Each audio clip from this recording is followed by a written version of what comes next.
42வது சங்கீதம் 1வது வசனம் இப்படியாக சொல்கிறது, மானானது நீரோடைகளை வாஞ்சித்து கதறுவது போல தேவனே என் ஆத்துமா உம்மை வாஞ்சித்து கதறுகிறது. இங்க சங்கீதக்காரனாகிய தாவீது என்ன சொல்றாரு அப்படின்னா, ஒரு மான் தண்ணிக்காக ஏங்கி தவிக்கிறது மாதிரி நானும் என் தேவன் மேல அவ்வளோ ஏக்கமா இருக்கிறேன், அவருடைய அன்புக்காக வாஞ்சித்து கதறுகிறேன்னு சொல்றாரு. இந்த உலகத்துல இருக்கிற ஒவ்வொரு மனுஷங்களுக்கும் ஒவ்வொரு பொருட்கள் மேல ஆட்கள் மேல வாஞ்ச இருக்கும்.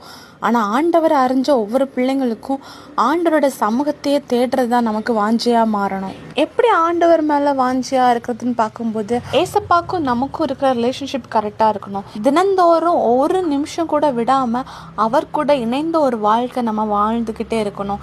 இன்னும் அவருடைய வேதாகமத்தை தினந்தோறும் வாசிக்கணும், தியானிக்கணும். அதுல சொல்லியிருக்கிற கட்டளைகளையும் பிரமாணங்களையும் நம்ம கை கொள்ளணும். இவ்வளவும் நம்ம கரெக்டா பண்ணாலே ஏசப்பாவுடைய பிரசன்ஸ் நம்ம கூட இருக்கிறது நமக்கு தெரியும். ஒரு நிமிஷம் கூட அவரோட பிரசன்ஸை விட்டு நம்ம வெளியே வந்துடக்கூடாது.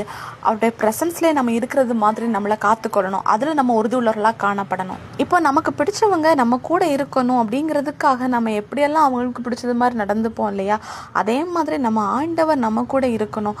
அவருடைய பிரசன்ஸை நம்ம ஃபீல் பண்ணணும் அப்படின்னா நம்ம ஆண்டவர் விரும்புகிற வழியில் நடக்கும்போது அவர் நம்ம கூட இருப்பார். நம்ம ஆண்டவரோட பேசுறது மட்டும் இல்லை, அவர் பேசுகிற சத்தமும் நமக்கு கேட்கும். அவர் விரும்புகிற வழியில் நடங்க, அவர் மேலேயே உங்கள் வாஞ்சையை வைங்க.